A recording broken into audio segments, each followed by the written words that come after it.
Latvijai šogad, 18. novembrī, 107 gadi. Saruna par to, kas mums katram ir Latvija. Un šoreiz uz jautājumu, kas ir digitāla Latvija, kas ir moderna Latvija, stāstīs LMT prezidents Juris Binde. Kas jums ir Latvija? Jā, labdien! Latvija pirmkārt tā ir mīlestība. Un mīlēt Latviju tas nozīmē ne tikai svinēt svētkus, bet tas nozīmē arī strādāt Latvijas labā ikdienu, ieguldīt izglītībā, zinātnē, infrastruktūrā, tehnoloģijās. Ticot tam, ka mūsu bērni un mazbērni dzīvos labāk, ka mēs uzturēsim tās pamatvērtības, kas veido stipru un ilgtspējīgu sabiedrību, kas būs Latvijas pamats. Un tam ir nepieciešama drosme. Mēs esam pieraduši pie dažādiem satricinājumiem, gan ģeopolitiskiem, gan ekonomiskiem, bet tas nozīmē, ka mums nav jābaidās. Mēs to visu esam pārdzīvojuši, un tā ir mūsu iespēja augt. Tā ir iespēja augt, attīstīties un rast arvien jauns risinājums un paveikt vēl vairāk. Un jau vairākus gadus LMT ir strateģiskais partners Latvijas drošības arhitektūrā un aizsardzības industrijā, aizsardzības spēju stiprināšanā, un tas ietver sevi veselu virkni lietu, sākot no drošas komunikācijas un liels datu pārraides ātrumiem un apjomiem, no lietu interneta risinājumiem, no visiem tiem tehnoloģiskajiem risinājumiem, kas ļauj atbalstīt infrastruktūras un aizsardzības spēju un mobilitāti. Un tas vienlaicīgi nozīmē arī proaktīvu rīcību, tas nozīmē riska apzināšanos, tādējādi mēs varam stiprināt mūsu kopējo noturību pret dažādiem ārējiem satricinājumiem. Latvija ir arī radošums un jauna apvāršņa sasniegšana, un mūsu tehnoloģija eksperti gan LMT, gan arī mūsu partnerorganizācijās ciešā sadarbībā ar zinātniekiem pierāda, ka valsts izmēram nav nozīmes.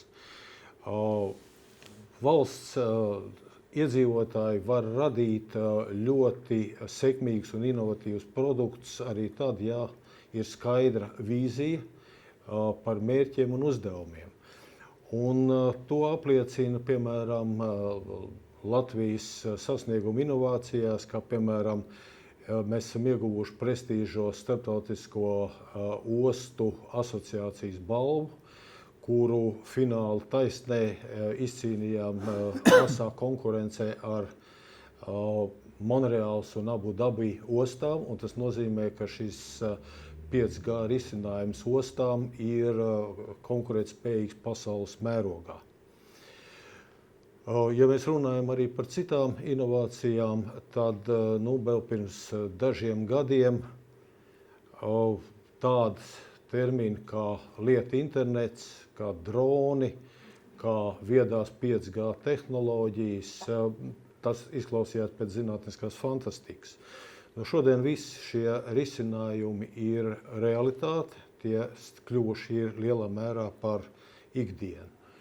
Un gan LMT, gan arī daudz citi nozares uzņēmumi ir aktīvi pievērsušies dažādu digitālo risinājumu veidošanā, jo tieši dažādu procesu digitalizācija ir tā, kas ļauj palielināt produktivitāti, efektivitāti, arī risināt virkni sociālos jautājumus un nodrošināt Latvijas valsts konkurētspēju. Tādas lietas kā datorredze, mākslīgais intelekts un daudz citas lietas ir tās, kas ir noderīgas visdažādākajās nozarēs, tā skaitā arī medicīnā, un, piemēram, datorredze un mākslīgais intelekts spēj identificēt dažādas bojājumus radiogrammās labāk nekā pieredzējis radiologs.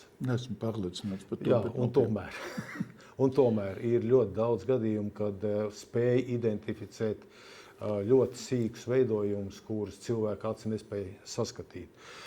Un tāpēc, lai darbotos ne tikai Latvijas mērogā, ne tikai Baltijas mērogā, bet arī pasaules mērogā, LMT ir iestājies arī starptautiskajā 6. paaudzes mākslīgā intelekta asociācijā, kas saucās 6GIA.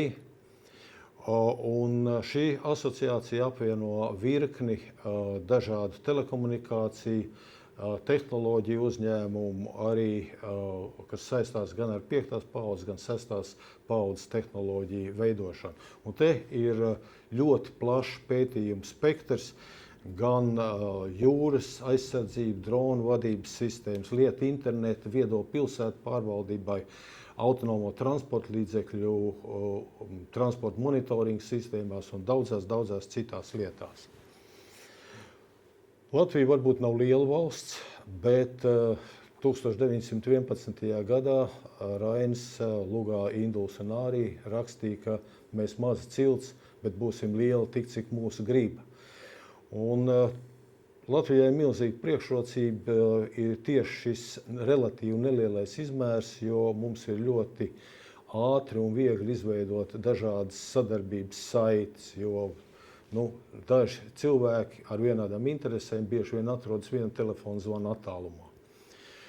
Un, ja mēs gribam arī turpmāk redzēt Latviju kā inovatīvu un spēcīgu valsti, mums ir ļoti liela vērība jāpievērš tieši izglītības jautājumiem, gan humanitāro zinātņu, gan arī eksakto zinātņu.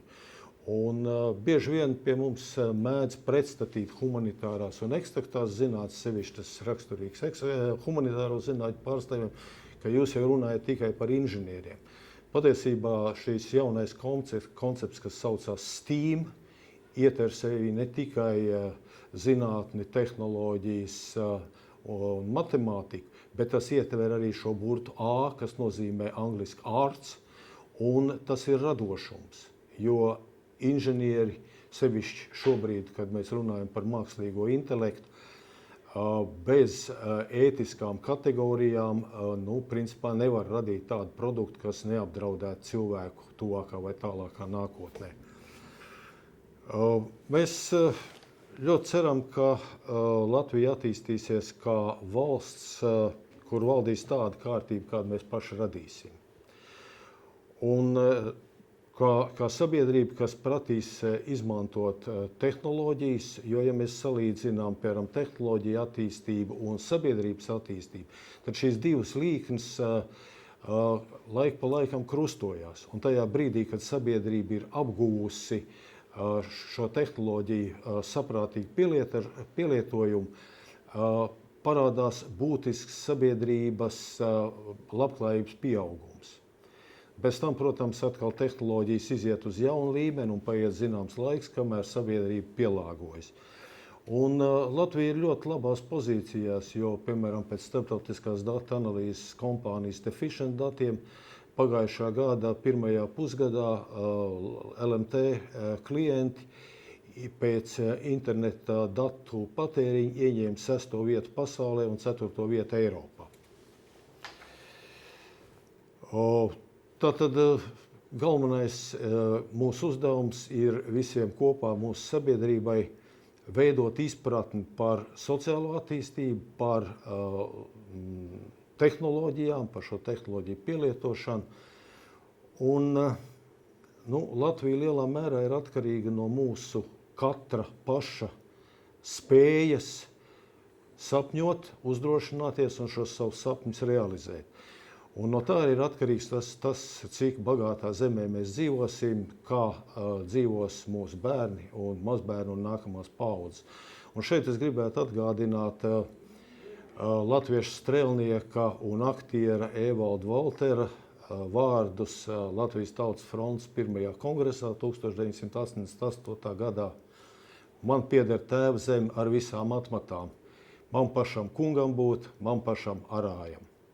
Daudz laimes dzimšanas dienā Latvijā. Paldies!